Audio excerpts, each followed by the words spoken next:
그런 참혹한 상황에서 비록 다른 종교를 가진 다른 민족이라 하더라도 홀로코스트를 받아들여서 안 된다는 개혁교회 신자들은 내 이웃을 사랑하라는 하나님의 뜻에 따라 자발적으로 위험을 감수하고 유대인들을 숨겨주고 돕기도 했습니다. 그런데 그와 반대로 아무리 악한 정부라 하더라도 이미 그들이 나라를 다스리고 있기에 제5계명에 따라 유대인을 찾는 데 협조해야 하고 또 거짓말을 해서는 안 된다고 주장하는 신자들도 존재했습니다.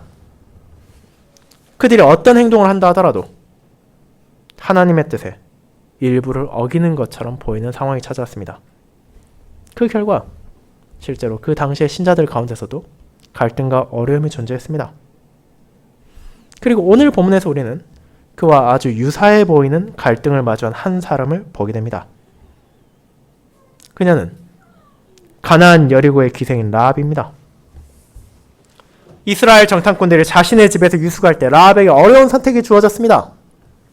그녀가 자신의 나라와 자신의 동족에 충실하여 그 정탐꾼들을 고발하고 여리고의 안전을 도모해야 할 것인지, 그렇지 않으면 자신이 깨닫고 고백하는 만유의 하나님 여호와의 뜻 안에서 그들을 도와야 할 것인지를 결정해야 했습니다. 어떤 선택을 한다 하더라도 그녀는 쉽지 않은 결과를 마주해야 할 것입니다. 여호수아 2장은 그 순간 라합이 어떤 행동을 하고 또 그것을 어떻게 하게 되었으며 무엇을 고백하는지를 통해서 그것이 어떻게 하나님의 은혜로 주어진 것인지를 보여주며 그녀와 동일하게 하나님의 은혜로 그분의 위엄과 능력을 깨달은 이들에게 마땅한 믿음의 고백과 그에 따른 삶의 증거가 무엇인지를 알려줍니다. 저는 그와 같은 본문을 라합의 고백과 행동을 통해 증거되는 하나님의 은혜라는 제목으로 설교하려 합니다.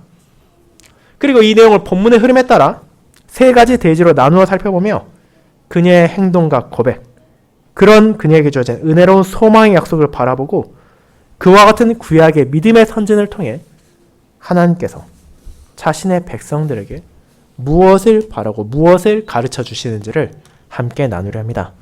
이를 첫 번째, 이스라엘의 정탐꾼을 구한 라합, 두 번째, 이스라엘의 여호와를 고백한 라합, 세 번째, 이스라엘의 약속을 받은 라합이라는 세 가지 대지로 나누어 보겠습니다. 이를 첫 번째, 이스라엘의 정탐꾼을 구한 라합에 대해 먼저 생각해 보겠습니다. 형제자매 여러분, 오늘 우리가 함께 살핀 여호수아 2장을 세심하게 본다면 약간의 의문이 생겼을 수 있습니다. 그것은 실제로 이 본문의 시점이 언제인가에 대한 것입니다. 그것이 본문의 메시지를 변화시키는 것은 아니지만 그럼에도 우리의 호기심을 자극할 수 있게 저는 먼저 이 부분을 정리하고 2장의 내용을 살피려 합니다. 앞선 1장 11절에서 여호수아는 백성들을 향해 사흘, 즉 3일 안에 요단을 건너서 이제 우리가 가나안으로 들어갈 것을 말했습니다. 그런데 오늘 본문에서 두 사람의 정탐꾼은 최소한 나흘, 4일의 시간을 여리고와 그 주변의 산에 숨어 있었습니다. 그리고 이어지는 3장을 통해 마침내 이스라엘이 언약궤를 앞세우고 요단을 건너는 것을 우리는 보게 됩니다. 그렇다면 그 시점들은 어떻게 정리해야 합니까? 그것은 어려운 것이 아닙니다. 먼저 여호수아 1장의 전반부에 나오는 여호수아가 하나님께 공적으로 부름을 받은 후 백성들에게 요단을 건너갈 걸 선언하기에 앞서 정탐꾼들을 여리고로 보낸 것입니다. 그렇게 떠난 두 명의 스파이가 여리고를 주님의 돌보심으로 안전하게 살피고 돌아온 후 여호수아는 그 백성들에게 주어진 소명을 선포하고 그들과 함께 가나안으로 나아갈 것을 1장 후반부에 말한 후 3장부터 실제로 그들이 가나안으로 나아가는 것으로 진행되는 것입니다. 그렇다면 이제 마지막으로 한 가지 더 생각할 점이 있습니다. 그것은 여호수아가 정탐꾼을 보낸 것을 어떻게 바라봐야 하는지에 대한 것입니다. 이 시점에서 40여 년 전 우리는 비슷한 상황이 있었음을 알고 있습니다. 그때는 모세가 이스라엘을 인도하고 있던 때였습니다. 그들이 가나안 근교에 도착했을 때 여호수아를 포함한 12명의 정탐꾼을 보내지 않았습니까?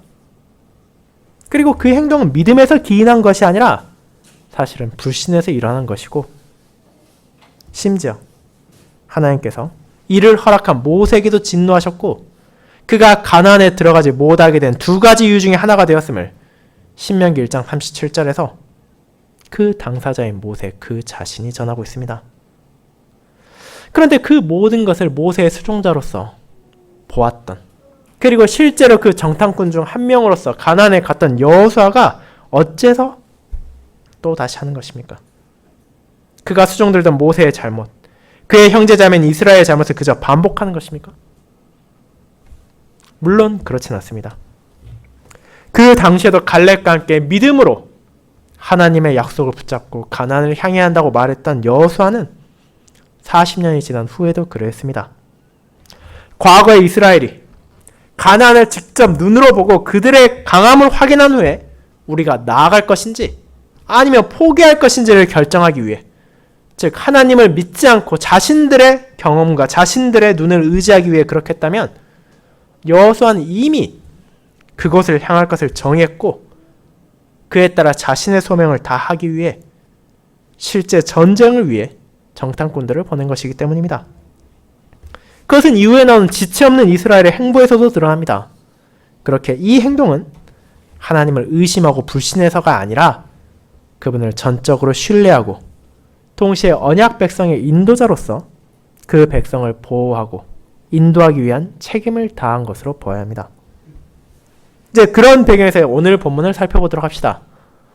여호수아는 아카시아 나무들이란 이름을 가진 시딤에서 정탐꾼을 보내었습니다. 그들은 과거와 달리 긴 시간을 체류할 이유도 없었고 그들이 차지해야 할 땅과 여리고의 상황을 파악한다는 정확한 목적을 가졌기에 많은 인원이 아니라 단 2명만을 보냈을 뿐입니다. 한국어 번역에는 반영되어 있지 않지만 원문에는 비밀리에라는 의미를 가진 부사가 보낸다는 동사를 수식함으로써 실제 군사작전을 앞둔 나라들이 서로를 영탐하는 방식으로, 즉 이미 그들의 전쟁이 시작되었음을 보여주고 있는 것입니다. 그렇게 2명의 전탐꾼은 시딤에서 멀지 않은 장소 여리고에 도착했습니다. 그리고 그 목적을 달성하기 위해 선택한 곳은 라합이라는 기생, 더 정확히 말하자면 성매매를 하는 창녀의 집이었습니다. 물론 여러분은 그녀의 직업에 불편함을 느낄 수도 있습니다. 그리고 그것은 실제로 유대인들도 그러했습니다. 그렇게 과거 그녀를 여관 주인과 같은 다른 직업으로 설명하려는 시도도 존재했습니다. 하지만 그것은 성경을 대하는 바른 자세가 아닙니다. 성경은 분명하게 그녀의 직업을 묘사하고 있고 동시에 정탐꾼들이 언약 백성으로서의 소명을 어기지 않았다는 것도 알려주고 있기 때문입니다. 그들이 기생의 집을 택한 것은 안전하게 여리고로 숨어들어 그것을 정탐하기 위해 외부인이 찾아와도 가장 의심받지 않을 곳에 숨어든 것이며 자신의 욕망을 충족시키기 위해 그녀를 찾지 않았다는 것을 원문의 용법에서도 보여주고 있기 때문입니다. 한국어 번역에서는 조금 어렵다 느낄 수 있지만 그들이 라합에게 간 것, 그리고 그곳에서 잔 것을 묘사하기 위해 사용되는 두 동사는 히브리어에서 성적인 관계를 가질 때는 특별한 전치사를 붙여서 쓰이지만 여기 나오는 1절은 양쪽 모두 그녀에게 갔다는 것도 그녀에게 유숙했다는 것에서도 그 전치사를 배제시켜 그들이 성적인 의도로 그것을 간 것이 아니라 문자 그대로 그녀의 집에 갔고 그 집에서 하룻밤을 유숙했다는 의도를 알 수 있도록 파악하고 있는 것입니다. 그렇게 정탐꾼들은 사람들의 눈에 가장 안 띌 수 있는 곳에 숨어들었다고 생각했습니다. 이후 15절의 묘사에서 나오지만 그녀의 집은 성벽 위에 있었고 당시 성의 구조와 거주민들의 위치에 따른 지위를 생각한다면 실제로 그것은 하층민들이 모여 사는 위험한 외곽 지역이었기 때문입니다. 하지만 그들의 정탐은 생각처럼 진행되지 않았습니다. 그 이유는 다른 데 있지 않습니다. 이스라엘이 가나안을 경계하고 그들을 노리고 있었던 것과 마찬가지로 가나안의 도시들 역시 자신들을 향해 나가고 있는 이스라엘의 동태를 살피고 있었기 때문입니다. 이스라엘은 과거 자신들을 압도적으로 물리쳤던 가나안을 두려워했지만 가나안 역시 40년의 시간이 지나 다시금 아모리 족속을 완파하고 요단 지경에 이른 이스라엘을 두려워하고 있었습니다. 그렇게 여리고 왕은 이스라엘의 정탐꾼이 도시에 숨어들었다는 소식을 파악할 수 있었고 심지어 그들이 어디에 숨었는지까지도 알 수 있었습니다.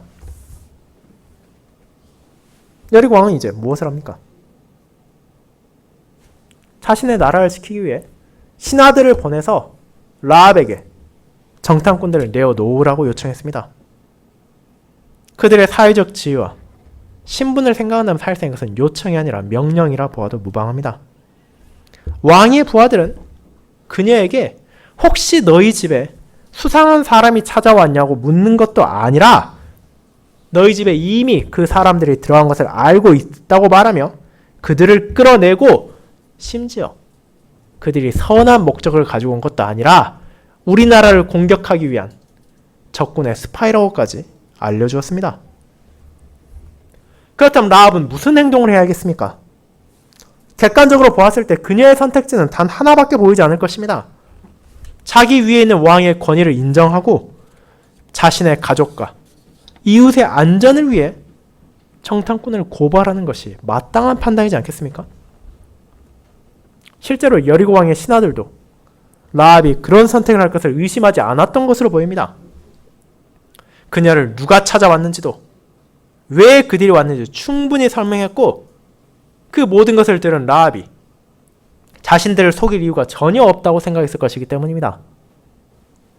그런데 라합은 어떤 행동을 합니까?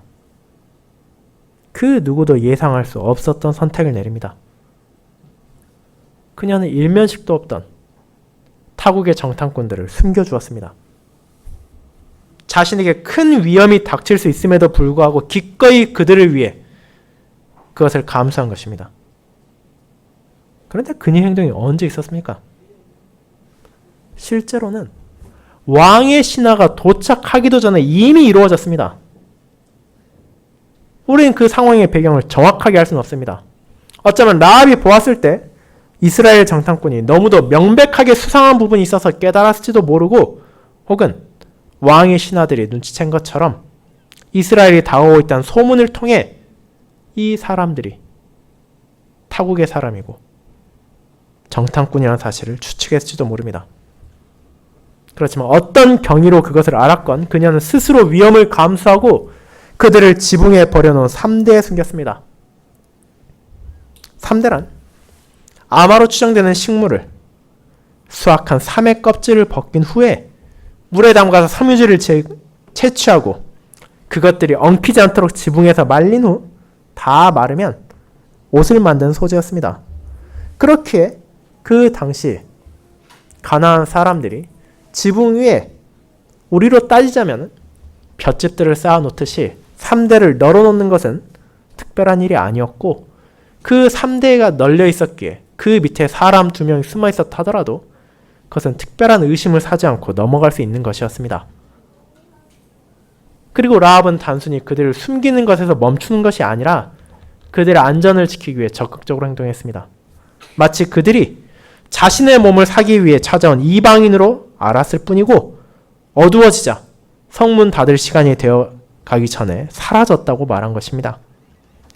게다가 그 시간이 아직 오래지 않았으니 지금이라도 쫓아가면 잡을 수 있을 것이라는 거짓말로 그들을 교란하기까지 했습니다. 그렇게 여리고 왕의 신하들은 이스라엘의 정탐꾼을 발견할 수 있는 귀중한 시간을 낭비했고 성문을 닫고 요단 나루터까지 추격했지만 실패하고 말았습니다. 바로 눈앞에 있던 적들을 놓치고 그들을 뒤로 한 채 헛된 노력을 한 것입니다. 그들은 왕에게 돌아가서 자신들이 이렇게 노력했지만 아마도 정탐꾼들이 이미 도망쳤을 것이라 보고한 후 이 사안을 끝냈을 것입니다. 그들의 생각으로는 라합이 자신들을 속일 이유가 전혀 없고 이스라엘의 정탐꾼을 도울 이유는 더더욱 없었기 때문입니다. 사랑하는 형제자매 여러분, 그렇게 우리는 라합의 이 특이한 행동, 이해하기 어려운 선택을 보게 됩니다. 그리고 그녀의 그런 행동이 어떤 이유에 근거하는 것인지를 우리는 다음 대지에서 살펴볼 것입니다. 하지만 그 전에 두 정탐꾼들이 알아야 하고 이스라엘이 깨달아야 했으면 우리가 인식해야 하는 것은 무엇입니까? 하나님의 주권적인 손길, 섭리의 다스림이 얼마나 놀랍게 언약 백성들에게 펼쳐지는지입니다. 생각해 보시기 바랍니다. 이스라엘의 두 정탐꾼들이 여리고에 도착했을 때 라합이 자신들을 도울 것을 알고 거기로 갔습니까? 그렇지 않습니다. 그들은 그저 자신들의 판단에 따라 가장 적절하고 안전해 보이는 기생의 집에서 유숙했을 뿐입니다. 그런데 그런 인간적인 생각과 판단이 얼마나 순진하고 위험했는지를 그들은 순식간에 깨닫게 되었습니다. 그들은 오래 숨어있지도 못한 채 여리고에 도착한 그날 저녁 이미 왕의 신하들에게 파악되고 어디에 숨었는지까지 밝혀지기 때문입니다. 그러나 그들이 어떻게 됩니까? 그 자리에 잡혀서 처형됩니까? 이스라엘에게 가나안 땅을 차지하는 것이 결코 쉽지 않을 것이라는 본보기가 되었습니까? 그렇지 않습니다.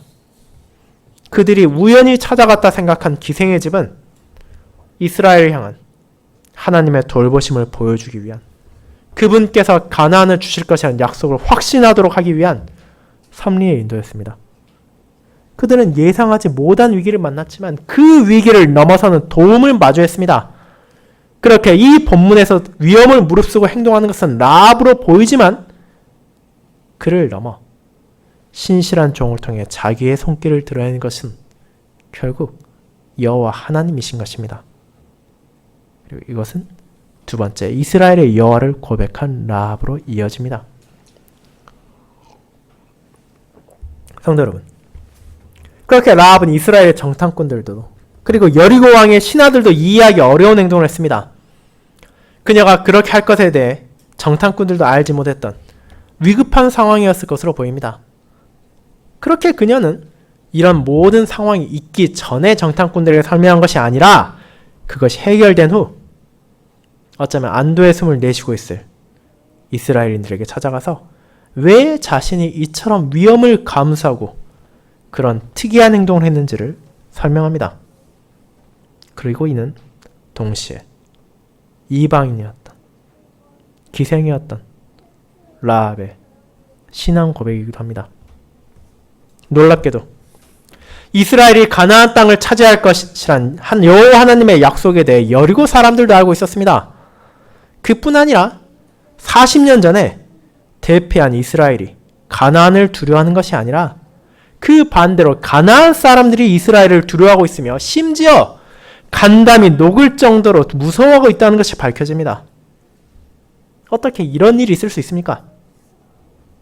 그것은 다른 것이 아니라 여호와의 놀라운 사역이 시간이 지남에 따라 그 땅에도 전해졌기 때문입니다. 비록 과거에는 몰랐을지언정 홍해의 물이 마르고 바로의 군대가 몰살당한 사건이 요단 반대편에 있는 아모리 족속의 왕들이 무력하게 패배하고 진멸당한 소식이 여리고에도 전해진 것입니다. 그녀는 여리고 거민들이 가진 두려움과 공포를 4차례나 강조하므로 하나님의 사역을 바라본 이들의 불안과 염려를 알렸고 그 원인이 이스라엘의 군대에 있는 것이 아니라 그들의 하나님 여호와께 있다는 것을 고백했습니다. 그처럼 이방인들조차도 여호와의 사역을 바라보고 감히 사람이 그분을 대적할 수 없다는 것을 깨달았다는 것입니다. 비록 라합은 이방인 창녀라는 언약 백성에 감히 나아갈 수 없는 비천한 위치에 있었지만 하나님을 향한 그녀의 믿음은 진실되었습니다.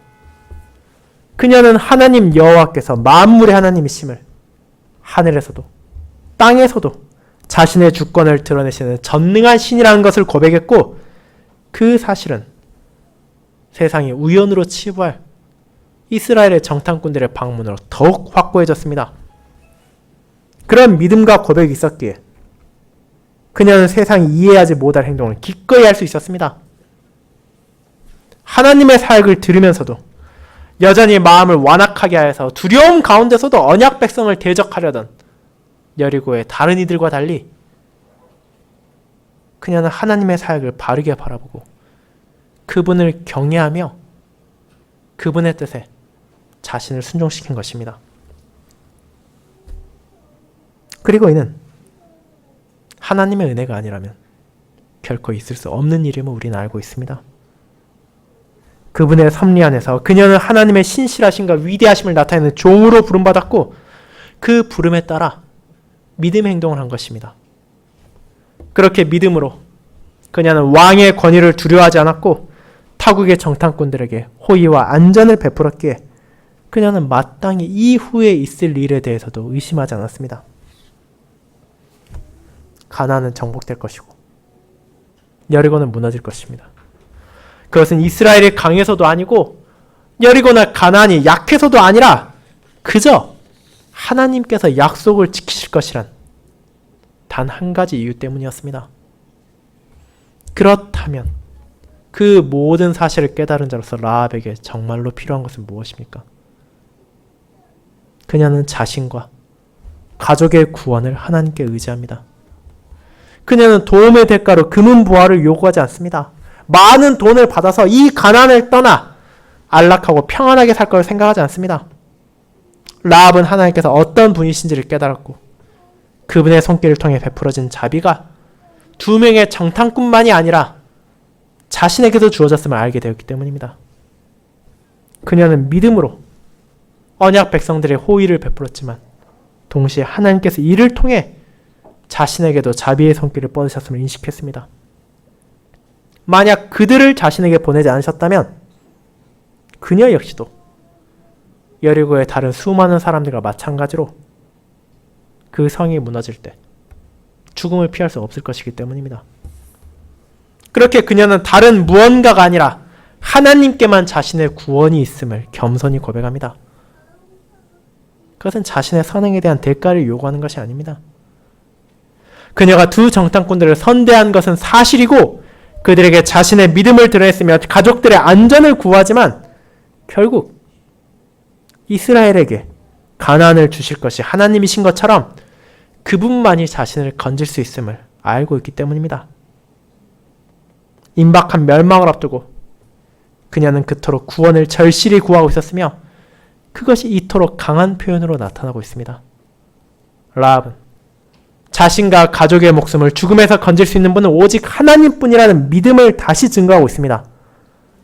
그를 통해 이스라엘은 그녀의 믿음을 통해 자신들의 부족함을 돌아보고 라합과 같이 주님의 약속을 붙잡을 수 있게 되었습니다. 사랑하는 성도 여러분, 그와 같은 라합의 고백은 그녀의 삶의 기준이었습니다. 그녀가 그토록 이해하기 힘든 위험한 행동을 한 것도 자신의 부귀 영화를 위한 것이 아니라 나라를 팔아넘기기 위한 것도 아니라 오직 그것이 믿음에 부합하는 행동이었기 때문입니다. 그녀는 하나님의 손길을 바라보았고 그분의 위험 앞에 자신을 겸손히 낮추었습니다. 그분께서 약속하신 일이 이루어질 것이라는 것을 의심하지 않았고 그분의 섬김을 통해 그분의 손길을 통해서만 건진받을 수 있다는 것도 확신했습니다. 그렇게 한 이방 여인의 믿음과 행동을 통해 언약 백성들은 하나님을 진정으로 경외하는 자의 자세를 바라보게 되었습니다. 하나님께서는 그렇게 라합까지도 사용하심으로 이제 곧 여리고를 차지하고 가나안에 들어갈 이스라엘들을 일깨우신 것입니다. 그리고 이와 같은 신자의 자세는 구약에 한정된 것이 아니라 신약시대도 변하지 않았습니다. 라합이 출애굽식에 있었던 하나님의 사역, 군대를 무찌른 그분의 권능을 바라보고 여호와 앞에 자신을 낮추고 그분의 은혜를 구한 것처럼 이제 그분의 모든 사역이 가리키고 있던 약속된 메시아, 구원주로서의 예수 그리스도께서 영원한 승리를 거두셨음이 신약 백성들에게 비추어졌습니다. 그분께서는 십자가에서의 온전한 희생제사를 통해 죄와 죽음의 세력을 단번에 꺾으셨고 이는 실제로 출애굽 기사보다 결코 작은 것이 아니었습니다. 세상의 눈으로 보았을 때는 바다가 갈라지고 군대가 무너진 것이 훨씬 더 큰 것으로 보여질 수 있지만 실제로는 십자가에서 피를 흘리고 죽은 한 사람의 죽음이야말로 그 무엇과도 비교할 수 없는 가장 큰 사역이었기 때문입니다. 그분께서는 그를 통해 마귀와 죽음을 물리치셨고 우리는 말씀 안에서 계시된 그와 같은 은혜의 사역을 바라보며 라합과 함께 수많은 믿음의 선지들과 함께 믿음으로 행동하며 믿음을 고백하고 그 믿음으로 구원을 갈망합니다. 하나님을 벗어나서는 이 세상 어디에서도 평안도 없고 생명도 없다는 것을 알게 되었기에 오직 그분의 건짐만을 기대하며 그것을 구하게 되는 것입니다. 그리고 이것은 세 번째 이스라엘의 약속을 받은 라합으로 이어집니다. 여러분, 그렇게 그녀는 말과 행동으로 자신의 믿음을 증거했고 겸손한 자세로 하나님의 은혜를 오직 구했을 뿐입니다. 그렇다면 그녀는 어떤 결과를 마주합니까? 두 명의 정탐꾼들은 그녀의 고백을 결코 가볍게 듣지 않았습니다. 그들은 하나님께서 자신들에게 자비를 베푸신 것처럼 그녀에게도 은혜를 베푸셔서 그 안에 믿음을 심으시고 믿음에 따라 행하게 되었음을 깨달았습니다. 그렇게 그들은 자신들의 목숨을 걸고 그녀와 가족의 안전을 지킬 것을, 여호와께서 이 땅을 주실 때 인자와 진실로 대우할 것을 맹세합니다. 그런 약속을 받은 라합은 그들을 의심하지 않고 성문이 닫힌 상황에서 안전하게 빠져나갈 수 있도록 창문에서 줄을 내렸습니다. 그리고 그들의 안전을 위한 조언까지 마치고 헤어질 때가 찾아왔습니다. 그렇게 하나님을 향한 감사 안에서 작별하기 전 정탐꾼들은 그녀에게 한 가지 증거를 주었습니다. 비록 그들이 주님의 이름으로 신실한 맹세를 하고 서약을 했지만 그럼에도 전쟁이 일어나면 그녀와 그녀의 가족을 확인하기 쉽지 않을 수 있으니 아마도 자신들이 붙잡고 내려왔을 그 붉은 줄을 그녀에게 되돌려주며 그것을 창문에 매달고 그 집에 온 가족들이 모여있으라고 요청한 것입니다. 만약 그녀와 그 가족들이 그 약속을 진실로 믿고 이스라엘을 신뢰하며 무엇보다 하나님께 자신을 낮추며 그에 따른다면 그들은 건진받을 것이지만 이후에라도 그 믿음이 흔들리고 그 약속을 저버린다면 그에 따른 심판이 있을 것입니다. 그렇습니다. 이는 우리에게도 아주 익숙한 약속과 저주의 관계입니다. 그리고 그들이 준 붉은 줄에도 의미가 있습니다. 이 줄을 가리키는 히브리어 단어 티크나라는 것은 또 다른 의미를 가지고 있는 중의적인 단어이기 때문입니다. 그것이 가지고 있는 또 하나의 의미는 바로 소망입니다. 그 줄은 그렇게 표징으로서 그녀에게 주어졌습니다. 그것을 바라보며 그녀는 자신이 받은 약속이 헛된 것이 아님을 기억하고 주님께서 베푸실 구원을 소망할 수 있었습니다. 자신이 나눈 서약에 신실히 살고 하나님을 향한 믿음을 붙잡는다면 그녀와 가족의 구원이 있을 것이란 소망이 라합에게 주어진 것입니다. 그렇게 정탐꾼들과 라합의 만남은 하나님의 섭리 안에서 그분의 위대하심을 드러내고 믿음 안에서 하나 된 자들의 격려가 되었습니다. 그런 사건을 겪은 후 정탐꾼들은 라합의 조언에 따라 사흘을 산에 머물며 숨어 있은 후 그들을 찾는 여리고 왕의 사람들이 포기하고 돌아간 후 왔던 길을 되돌아가서 자신의 형제 자매들에게 도착했습니다. 그들은 하나님께 세우신 종 여호수아에게 자신들이 겪었던 모든 일, 하나님의 놀라운 손길과 이방 여인을 통해 드러난 그분의 자비와 은혜를 고백했습니다. 그리고 그들은 무엇을 고백합니까? 24절은 다음과 같이 말합니다. 진실로 여호와께서 그 온 땅을 우리 손에 주셨으므로 그 땅의 모든 주민이 우리 앞에서 간담이 녹더이다. 이 얼마나 놀라운 일입니까? 40년의 세월이 지나 마침내 이스라엘 정탐꾼들은 믿음으로 가나안을 바라볼 수 있게 되었습니다. 과거 여호수아는 자신과 함께했던 11명의 지도자 중 갈렙을 제외한 10명이 마음이 꺾이고 두려움에 사로잡혀 믿음을 저버리고 우리는 도들 아무리 용을 써도 가나안을 차지할 수 없을 것이라고 강변한 모습을 보았습니다. 하지만 이제는 두려움에 사로잡힌 것은 이스라엘이 아니라 가나안이 되었고 오히려 그 땅의 이방인 중에서도 주님을 향한 믿음을 고백하고 그분께서 사용하신 이가 나타났다는 것은, 그리고 그를 통해 이스라엘의 정탐꾼들을 돌보셨다는 것은 어떤 염려도 없이 주님께서 주신 소명을 신실히 수행할 수 있다는 은혜였습니다.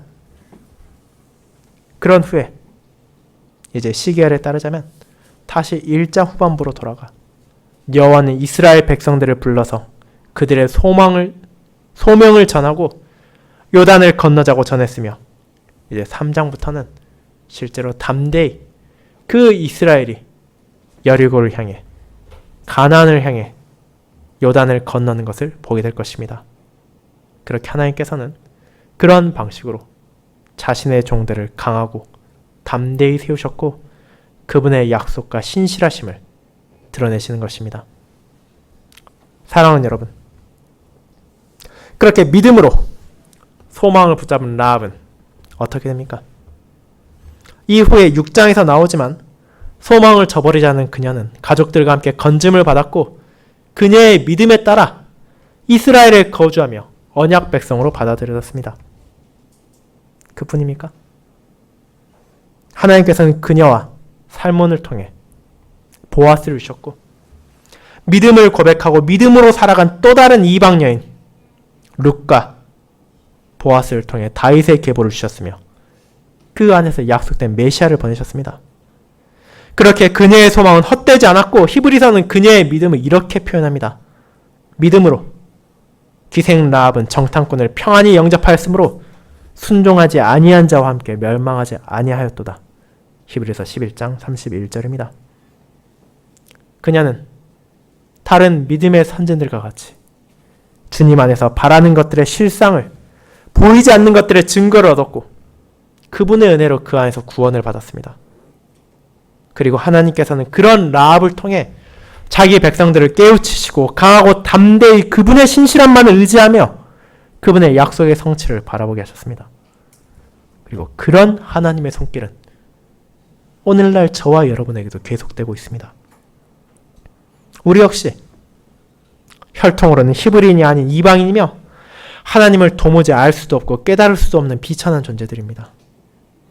그러나 하나님께서는 그분의 은혜로 우리를 부르시고 믿음을 심으셔서 그분의 진리를 깨닫게 하셨고 그 안에 소망을 붙잡게 하셨습니다.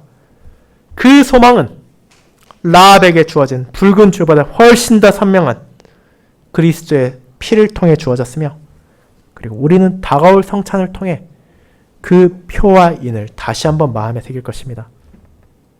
하나님께서는 그런 주의 식탁을 바라보는 우리 자세를 라합과 같이 믿음으로 다스리게 하실 것입니다. 우리 모두 비천한 존재이며 하나님의 은혜를 받을 자격도 없고 그것을 구할 수도 없지만 주님의 은혜 앞에 겸손히 자신을 낮추며 그리스도의 공로로 주어진 약속을 붙잡는 것입니다.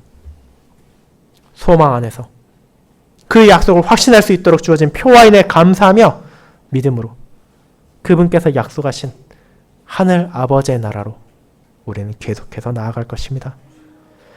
그렇게 이번 한 주에도 형제 자매를 격려하고 위로하며 그 길을 나아가는 발걸음을 멈추지 않고 믿음의 소망 안에서 하나님께 영광을 돌리도록 합시다. 라합에게 그러하셨고 이스라엘에게 그러하신 하나님께서는 그런 우리의 소망도 결코 실망시키지 않으실 것입니다. 아멘.